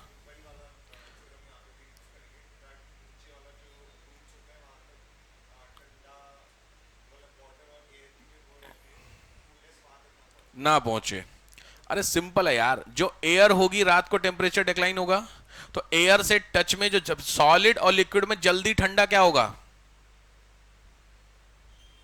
आराम से, सॉलिड और लिक्विड में जल्दी ठंडा क्या होगा, आधे घंटे सॉलिड और आधे घंटे लिक्विड मैंने फ्रीजर में रखा, जल्दी कूल क्या हुआ, सॉलिड, क्योंकि जो कूल होता है, जो मतलब जो लिक्विड होता है उसकी लेयर्स होती हैं, तो पूरी लेयर को ठंडा होने में टाइम लगेगा, लेकिन सॉलिड की तो अपर सरफेस है, सीधे सीधे ठंडा होगा। अब रीजन समझो, अगर लिक्विड मैंने भर दिया खेत में, तो लॉजिक बात है नाइट में जो विंड फ्लो होगा वो विंड किससे टकराएगा, पानी से, और पानी कंपेयर टू हवा क्या है, कम ठंडा है, तो जब कम ठंडा है तो जो एयर होगी वो लेस हीट करेगी, जब लेस हीट होगी तो मैंने बताया था सिचुएशन ऑफ फ्रॉस्ट वो जनरेट नहीं होगी, क्योंकि अगर हवा में ठंडक आ गई तो वो हवा उन जो लीव्स होती है उन लीव्स के ऊपर बैठ जाएगी, जो क्या जनरेट कर देगी, frost, to reduce the frost, ये रीजन होता है। ठीक है, फार्मर लिखते चल रहे तो ठीक है, नहीं लिख रहा तो तुम देख लेना भाई क्या सीन बन रहा है।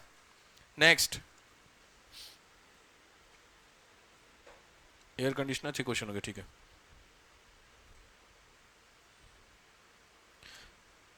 कभी तुम लोगों ने गैस सिलेंडर पे खाना बनाया है, नॉर्मली सिलेंडर पे, एलपीजी वाले पे यार, एलपीजी वाले सिलेंडर को तब आपने नोटिस किया पानी में रखा गया हो गर्मियों में, कोई बात नहीं, जिन लोगों को नहीं पता हो, गर्मियों में जब गांव देहात में खाना बनता है तो बहुत ज्यादा यूज होता है ना उसका सिलेंडर का, तो बहुत ज्यादा जब सिलेंडर का यूज करते हैं तो उसकी गैस ना कंप्रेस हो रही होती है, तो कंप्रेस होने से सिलेंडर गर्म हो जाता है, लगातार कंप्रेस हो रही है, तो कंप्रेस्ड फॉर्म में ऑलरेडी गैस है, लेकिन लगातार खोलेंगे बंद करेंगे तो लिक्विड सॉलिड लिक्विड लिक्विड में समझ इस तरीके से काम करती है। तो कंप्रेस होने से जो सिलेंडर होता है उसकी जो एक्सटर्नल सरफेस होती है वो थोड़ी सी हीट हो जाती है। अब सिलेंडर अगर हीट करेगा तो प्रॉब्लम कर सकता है, सुबह से लेके शाम तक अगर खाना बन रहा है गर्मियों में स्पेशली, तो सिलेंडर गर्म हो जाएगा कि नहीं हो जाएगा, तो उसको ठंडा करने के लिए, बिकॉज द बस्ट ना करे, उसके लिए जो काम होता है वो होता है। तो पूछा हुआ है कई बार सिलेंडर को पानी में रख करके खाना बनाया जाता है। रीजन क्लियर हो गया, ये ध्यान रखना, सिविल्स के क्वेश्चन में डिस्कस कर रहा हूं आपसे, क्योंकि मैंने बोला कंटेंट इंपॉर्टेंट नहीं होते हैं, प्रैक्टिकल यूज आपके एग्जाम के हैं, तो प्रैक्टिकल यूज आपके सामने के करके। नेक्स्ट,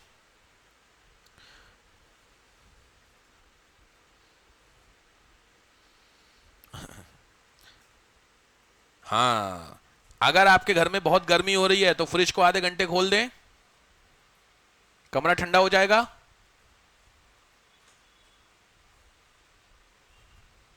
गर्मियों में तुम्हारे यहां फ्रिज है, उसका दरवाजा खोल दो, सारे दरवाजे बंद कर दो, कमरा ठंडा हो जाएगा, नहीं होगा, क्यों,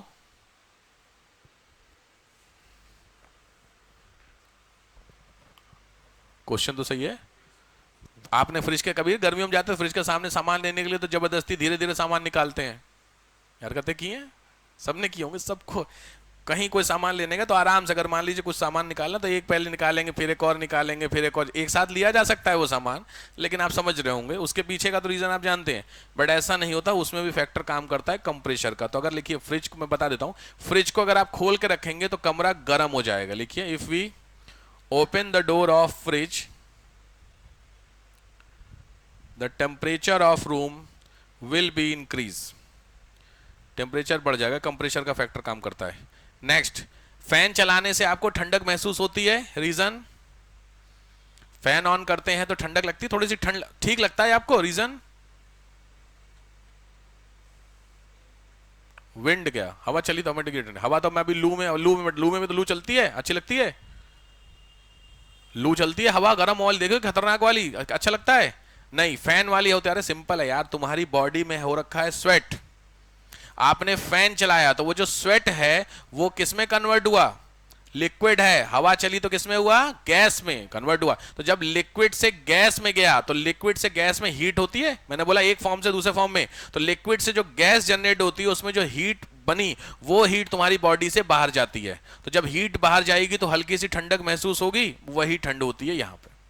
समझ रहे हो भैया, ये क्वेश्चन है जो करके रखे हुए हैं। ओके, ये सब समझते चलो, थी जिनको भी पता हो कि मुझे अगर कंफ्यूजन हो तो नोट करते चलना, मैं खाली डिस्कस करते चल रहा हूँ, क्वेश्चंस हैं। आपने समझिए पाइप से पानी ऐसे किया होगा वाटर, अगर देखो आपके ऊपर डायरेक्ट पाइप से पानी गिरे और एक ना फुहारे टाइप में गिरे ड्रिजलिंग फॉर्म में, तो दोनों में से ज्यादा बेहतर क्या लगता है? फिर समझते हैं, पाइप से आप ऐसे करके नहाओ, नॉर्मल पाइप नहीं आया, घरों पे खेले भी हो गए आप लोग, और पाइप कोई आपके ऊपर फेंके ऐसा करके नहीं, फिंगर लगा के, तो ड्रिजल टाइप में, तो दोनों में से बेहतर क्या लगता है आपको? नहीं भी पता ही नहीं, हमने किया ही नहीं भाई। ड्रिजल अच्छा होता है, उसके पीछे रीजन होता है एरिया ज्यादा कवर होता है भाई। ड्रिजलिंग जो होगी आपकी बॉडी के ऑलमोस्ट एरिया पे कवर करेगी, इसलिए बेहतर होता है। पानी आपके ऊपर यहीं गिर रहा है, फिर यहां से नीचे आ रहा है, समझ रहे हो? ठीक, ये सिविल्स के सब क्वेश्चन है भाई। तुम लोगों ने प्रैक्टिकली कभी गांव देहात में नहाए हो तुम लोग कभी? उसमें बोरवेल में होली के दिन, पाइप वाला होता है होली के दिन, बोरवेल वगैरह में नहाए हो? ट्यूबवेल, लड़के लोग, आपने जिंदगी ना कम जी है अभी, अब तो जी भी नहीं पाओगे। कैसा लगेगा एक सिविल सर्वेंट बोरवेल में नहा रहा? सुनने में भी अजीब लग रहा नहीं, आज मीडिया में आया तो ट्यूबवेल में नहा रहे, नहीं नहा सकते, प्रोटोकॉल है भैया। क्या नेक्स्ट आइए। अच्छा, थर्मस के इंटरनल लेयर पे किसकी कवरिंग होती है? इस चीज को लिख लो, सिल्वर की कवरिंग होती है, silver layer, thermos internal covering. गर्मियों में कौन से कलर के कपड़े? व्हाइट, पक्का, रीजन? हीट एब्जॉर्प्शन मिनिमम होता है व्हाइट में और सबसे ज्यादा होता है ब्लैक में, ठीक है, तो सर्दियों में ब्लैक। ठीक, नेक्स्ट। सुबह का सूरज उतना गर्म नहीं होता है जितना दोपहर का, रीजन?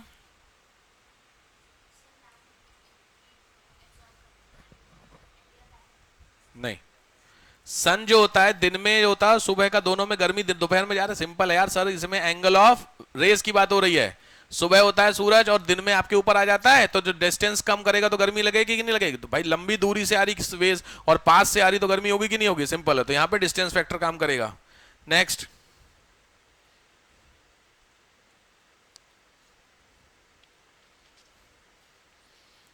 किरचॉफ लॉ मैंने बताया, रंगीन कपड़े जाड़ों में पहने जाते, ठीक है।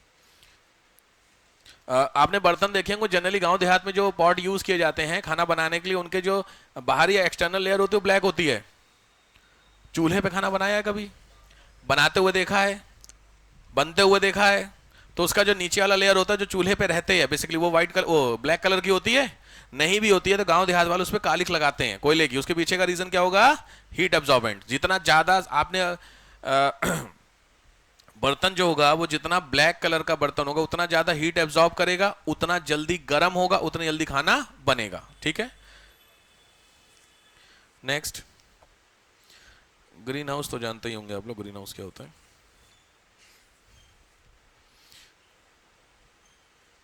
बताइए, एक कमरे में ब्लैक कलर का एक सर्किल रखा गया और एक व्हाइट कलर का रखा गया, दोनों को इक्वल टेम्परेचर दिया गया, पहले कौन सा गर्म होगा? सेम टेम्परेचर दिया जा रहा है आधे आधे घंटे के लिए, ब्लैक। सिंपल है, क्योंकि ब्लैक क्या करता है? एब्जॉर्ब करता है, जल्दी गर्म होगा।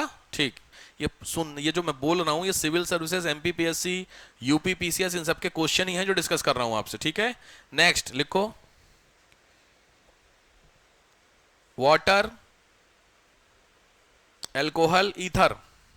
वाटर, एल्कोहल और ईथर, इसमें सबसे अच्छा जो कंडक्टर होता है वो है एल्कोहल।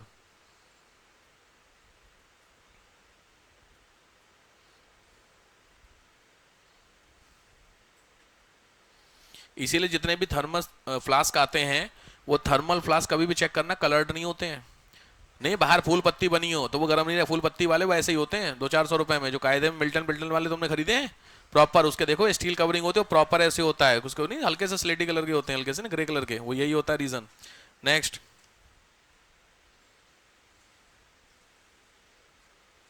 कार का रेडिएटर जानते हो क्या यूज होता है उसका? कूलिंग के लिए बेसिकली रेडिएटर में पानी डाला जाता है। हाँ ध्यान रखिए, जिन लोगों को नहीं पता हो कोई बात नहीं, कार में एक रेडिएटर होता है इंस्ट्रूमेंट जो एसी की कूलिंग को रेगुलेट करता है, रेडिएट करता है। तो कूलिंग के लिए पानी चाहिए ना, तो आपने भी देखा होगा मूवी वूवी में, वो हीरो हीरोइन जाते हैं, वो अचानक से एक जगह पे गाड़ी खराब हो जाती है, तो हीरो पानी लेने जाता है, ना गाड़ी गर्म हो गई, नहीं पानी लेने जाता है, तो पानी गाड़ी में लाके नहलाए गाड़ी को, तो कुछ तो काम करेगा, वो काम रेडिएटर में पानी डलता है। इतना समझ में आया? क्वेश्चन यहाँ पे ठंडे देशों में रेडिएटर को, क्योंकि रेडिएटर में पानी है, उस जो नॉर्मल आपके हिल्स एरिया होगा वहां का टेम्परेचर रात को माइनस में चला जाएगा, तो रेडिएटर का पानी जम जाएगा, तो प्रॉब्लम हो सकती है कूलिंग के लिए या फिर पानी के यूज के लिए। तो उसमें पूछा हुआ है रेडिएटर में मिलाते क्या है। क्वेश्चन समझ में आ गया? तो लिखो इन hills area, in hilly area, hills area, in radiator we add, in radiator we add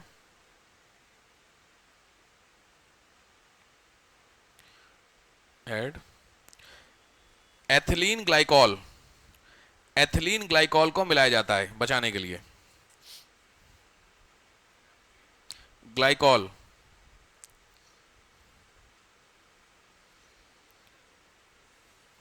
पानी, ठंडा पानी आपने पिया है स्टील के ग्लास, स्टील के ग्लास में ठंडा पानी पीने से चारों तरफ देखते हो वो आ जाता है, रीजन हवा से। क्या सही बोले? हवा से। हवा से क्या? हाँ हवा से, ठीक है, मॉइस्चर का फैक्टर काम करता है, चलो ठीक है, चलो मान ली बात, ठीक बात है। स्वेटिंग क्यों होती है? पसीना क्यों आता है आपको? अच्छी चीज है स्वेटिंग?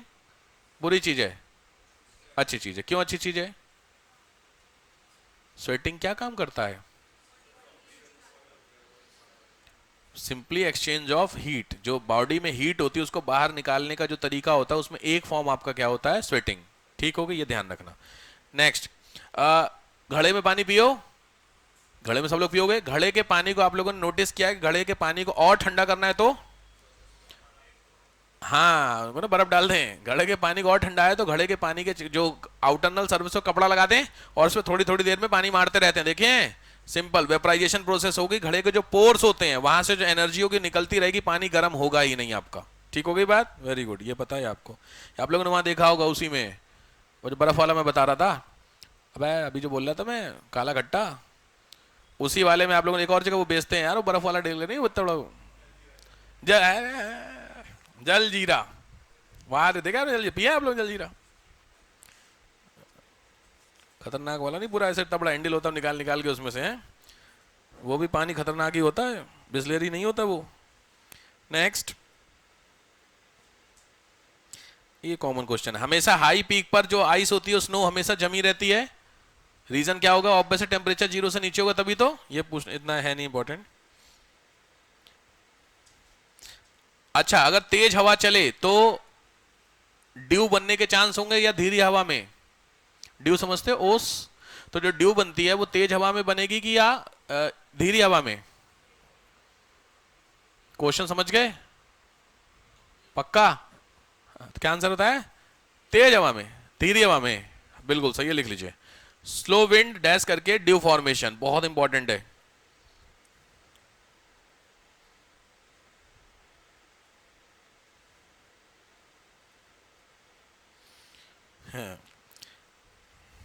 कप प्लेट में चाय पिया? कप, कप में पियोगी, प्लेट साथ में मिलता है। कभी आप गए किसी के, आपको कप प्लेट में चाय दी गई है? मौका मिला कभी? आप तो कभी आप तक वहां उस रेंज तक नहीं पहुंचे होंगे, अभी आप कप तक ही पहुंचे हुए हैं। प्लेट में मिलेगी आपको, मिलेगी मिलेगी, जब आप कुछ बन जाएंगे तो फिर आपको कप प्लेट में चाय मिलती है। तो क्वेश्चन यहाँ पे है, प्लेट में कभी चाय डाल के पिए? कोई बात, अगर आपके पास कप और प्लेट दोनों, तो कप से तो चाय पियोगी, अगर मैं उस चाय को प्लेट में डाल के पीऊं तो क्या होगा? क्यों? अरे अरे वाह, अरे फिजिशियन, वाह, बिल्कुल सही वर्ड यूज किया, सरफेस एरिया बढ़ जाता है, वेरी गुड। ये एक बड़ा, सरफेस एरिया बढ़ेगा तो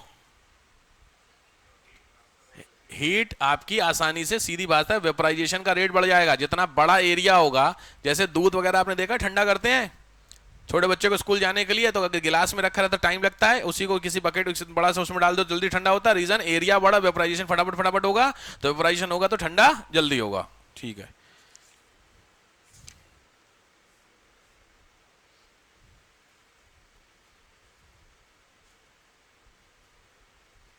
ये भाप वाला पूछा हुआ है कि बॉइलिंग वाटर में आपका हाथ कम जलता है और भाप में ज्यादा जलता है, रीजन क्या देंगे? लेटेंट हीट, ये ध्यान रखना। हाँ, ह्यूमिडिटी कैलकुलेशन के लिए इंस्ट्रूमेंट का नाम लिख लो।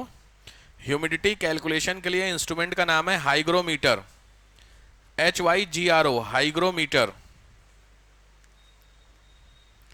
HYGRO, हाइग्रोमीटर बोलते हैं ह्यूमिडिटी को कैलकुलेट करने के लिए।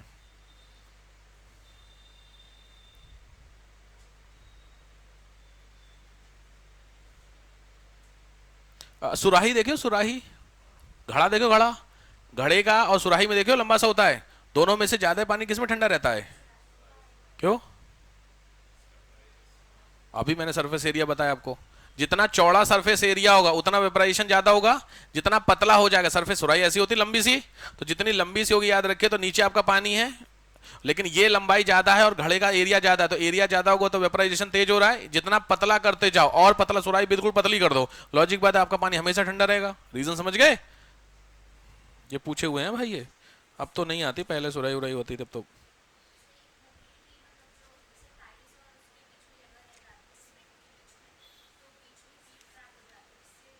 वो भी यही रीजन हुआ।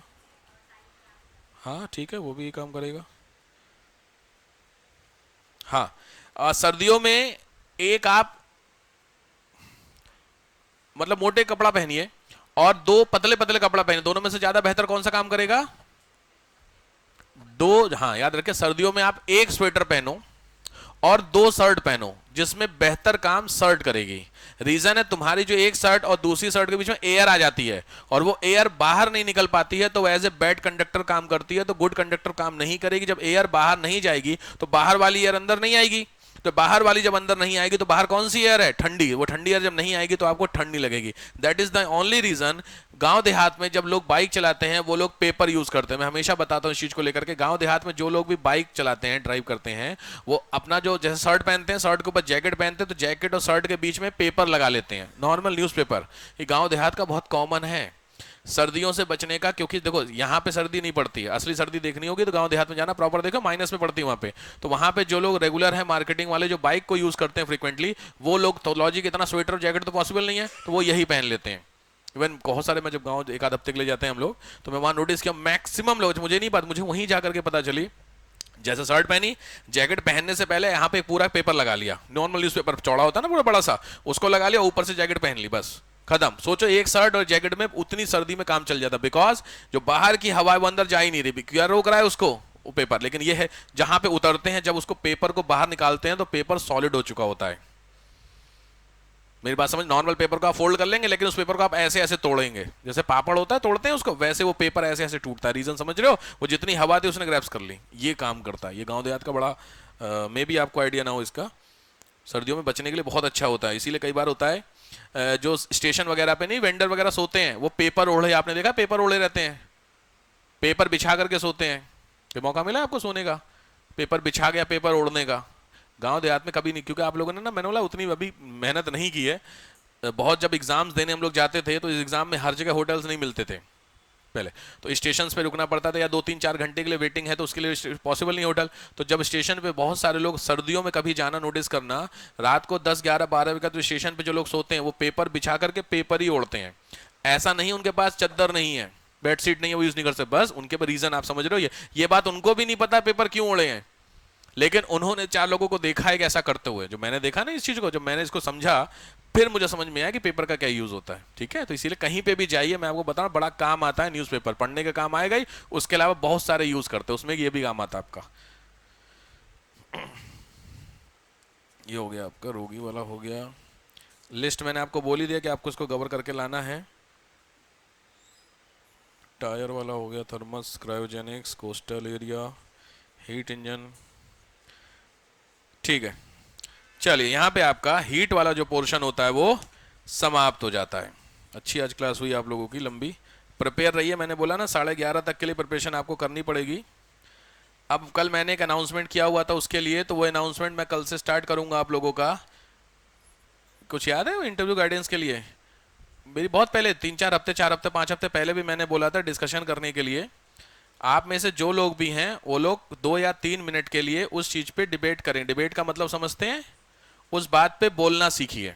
अपने अंदर का जो हेजिटेशन है उसको निकालना सीखिए। निकालने का मतलब है टॉपिक लिख लीजिए, ऐसे बता दे रहा हूँ, लिखने की नीड नहीं है। मैंने उस दिन भी टॉपिक बताया था, वुमेन एम्पावरमेंट, महिला क्या बोलते हैं, सशक्तिकरण।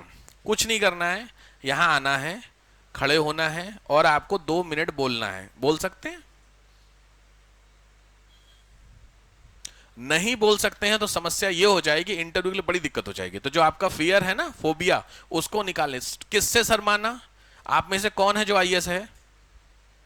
सब बराबरी रेंज पे हो, तो जब सब बराबर, पहली चीज है डरना किसी से नहीं, दूसरी चीज है शर्माना किसी से नहीं। तो यहां पे आकर के आपको उस चीज पे 5 मिनट, 5 ज्यादा नहीं, 2-3, इससे ज्यादा नहीं बोल पाओगे, मुझे पता है। 3-4 मिनट में तो माहौल बन जाएगा आपका। कभी आपने कभी ऐसा मतलब नोटिस कराया, लेक्चर दिया इस तरीके से 100 लोगों को, 50 लोगों को, 10, 20, 50 लोगों को? अब तुम तो टीचर आदमी, तुम छोड़ो, बाकी लोग बताओ, कभी मौका मिला है? अब मौका मैं आपको दे रहा हूं। तो इसीलिए आपको घबराना किसी चीज से नहीं है, बिंदास। देखो मैं ऐसा कंपलसरी नहीं है कि आपको सबको ही बुलाऊंगा, क्योंकि पॉसिबल नहीं, सबको बुलाने में तो 2 घंटा इसी में जाएगा। कोशिश कीजिए 2-3 लोग एटलीस्ट हर लेक्चर में आइए। टॉपिक मैंने आपको बता दिया। इसमें मैं फिर आपसे बोल रहा हूं, आपकी फाइट आपके साथ है, कोई आपका साथ नहीं देगा। तो अगर आपको लग रहा है मेरे को शर्म आ रही है बोलने में, तो थोड़ी सी दिक्कत हो जाएगी। यहां पे बेशरम बन जाइए क्लास में, यूपीएससी में शर्म करने की जरूरत नहीं पड़ेगी। यहां शर्म कर गए तो यूपीएससी में फिर बड़ी दिक्कत होती है, ठीक है? तो टॉपिक मैंने आपको बता दिया। 2 या 3 व्यक्ति 2-2, 3-3 मिनट के लिए इस टॉपिक पे प्लस या माइनस, वुमेन इंपावरमेंट जरूरी है या नहीं, जैसा आपको व्यू लगता है आप उस पर व्यू अपने दे सकते हैं। बिंदास, टेंशन मत लेना कि वो यहाँ लेडीज लोग बैठी हैं तो बुरा मान जाएंगे, नीचे पीटेंगे हमें। कोई कुछ नहीं कहेगा आपको। आपको अगर लगता है जरूरी है, रिजर्वेशन पे मैं डिबेट करवाऊंगा। इसी को डिबेट, आपने डिबेट कभी पार्टिसिपेट किया स्कूल में?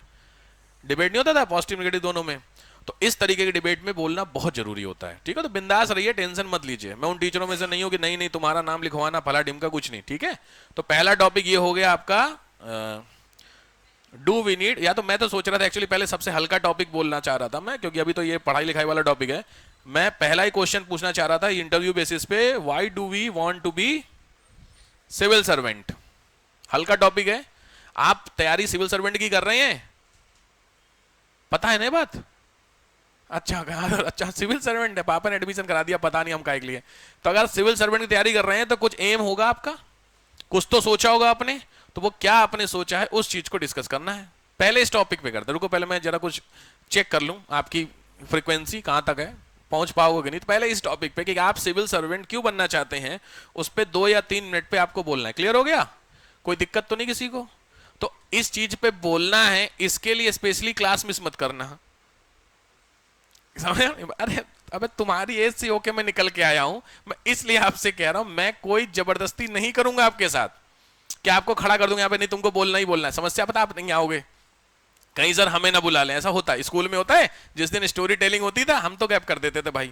या फिर हम लोगों को कुल मिला के एक ही स्टोरी आती थी अकबर बीरबल की, चुप मार के याद कर ले। और शिक्षा क्या, ये नहीं एजुकेशन की, उससे नहीं, शिक्षा क्या मिलती है, मोरल ऑफ द स्टोरी। तो एक ही स्टोरी था, दिमाग से काम करना चाहिए। पूरी हमारी क्लास थी वो यही सुनाती थी, अकबर बीरबल के 50 किस्से याद कर लेते थे। बट आपके लिए यहाँ पे ऐसा कुछ नहीं है कि आपको कंपलसरी आना है, बट कोशिश कीजिए। देखो भागने से कुछ होने वाला है नहीं। टेस्ट आप नहीं दोगे, नहीं बोलोगे, इसमें किसका फायदा किसका नुकसान आप समझ रहे होगे ना। तो आप मेरा कुछ बिगाड़ लो ना, एकेडमी का कुछ, आप नुकसान अपना कर रहे हो। कोशिश करो वो 1 मिनट, आधा मिनट कुछ तो बोल सकते हो, बोलो, चले जाओ। कोई आपसे कोई कुछ कहे तो मुझे बता देना। कोई आपको नहीं नीचे बोले चाहे क्या बोला तो नीचे मिल, ऐसा कोई नहीं, ठीक है? तो ऐसा कुछ हो तो कल से स्टार्ट करेंगे इस चीज को लेकर के। किसी को दिक्कत तो नहीं इस चीज से? किसी को क्या फालतू चीज शुरू कर रहे हैं सर? ठीक है, तो कल से स्टार्ट करिए। मॉर्निंग ये होगा आफ्टर शिफ्ट में, मतलब क्लास के पहले नहीं, क्लास के बाद इसको करते हैं, ठीक है? चलिए 11:30 हो गया, कल मिलते हैं आपसे।